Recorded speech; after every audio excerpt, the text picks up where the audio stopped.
Masalah stunting telah menjadi perhatian pemerintah. Karena itu, pemerintah akan fokus untuk menurunkan jumlah kasus tersebut. Di Indonesia, stunting disebut kerdil, artinya ada gangguan pertumbuhan fisik dan pertumbuhan otak pada anak. Anak stunting dapat terjadi dalam 1000 hari pertama kelahiran dan dipengaruhi banyak faktor. Di antaranya sosial ekonomi, asupan makanan, infeksi, status gizi ibu, penyakit menular, kekurangan mikronutrien, dan lingkungan. Kasus stunting di Provinsi Aceh sangat mengkhawatirkan. Berdasarkan hasil studi kasus gizi Indonesia tahun 2021, angka stunting Aceh mencapai 33,18%, sehingga masuk ke dalam 7 provinsi dengan urutan ketiga stunting tertinggi di Indonesia. Angka stunting tertinggi di Aceh ada di Kabupaten Gayo Luas 42,9%, Kota Subu Salam 41,8%, dan Kabupaten Bener Meriah 40%. Sementara Kabupaten Aceh Tenggara di peringkat ke-8 dengan 34,1% kasus stunting tertinggi di Provinsi Aceh. Sekretaris Dinas BKKBN Provinsi Aceh Husni Tamrin didampingi Kepala Dinas BKKBN Kabupaten Aceh Tenggara Budi Aprijal mengatakan, masalah gizi anak yang menyebabkan stunting dan kekurangan gizi pada ibu hamil seringkali tidak disadari, baik itu oleh individu, keluarga, maupun masyarakat.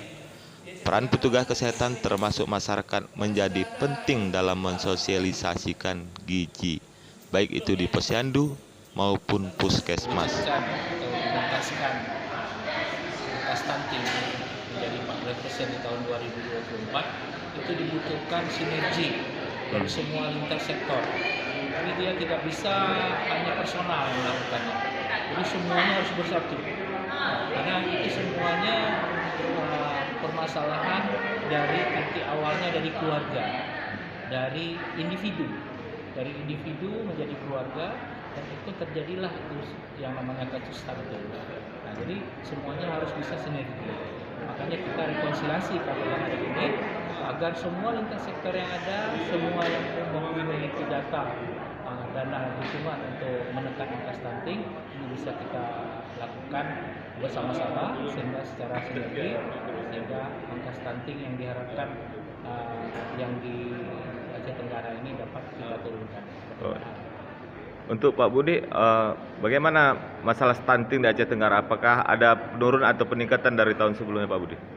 Tapi yang jelas dari tahun 2020, 19, 2021 ada penurunan walaupun tidak signifikan.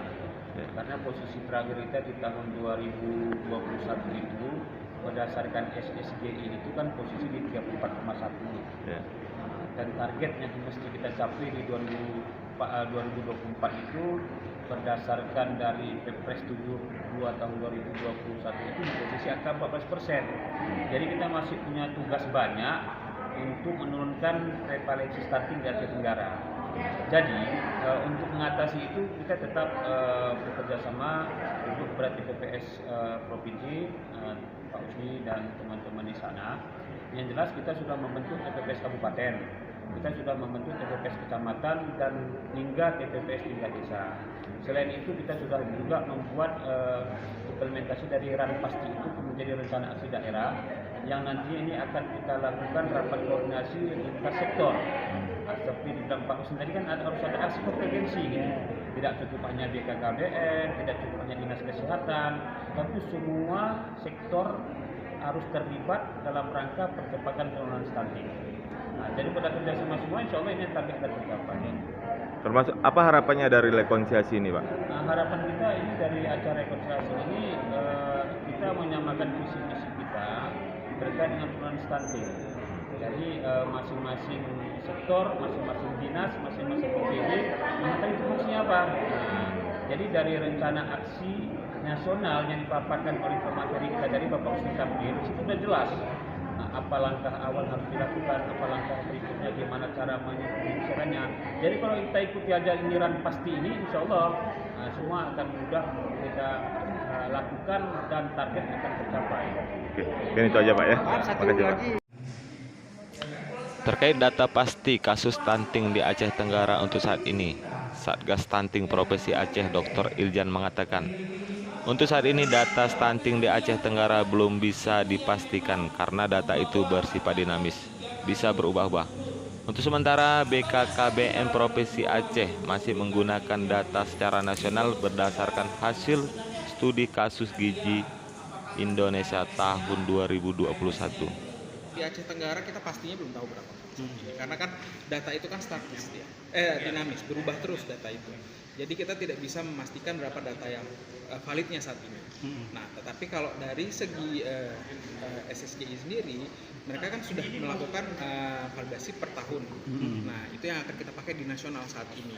Nah, untuk datanya sendiri kita akan menggunakan data yang saat ini sudah kita kumpulkan bersama dengan dari tim dinas dan juga dari tim BKKBN seperti itu.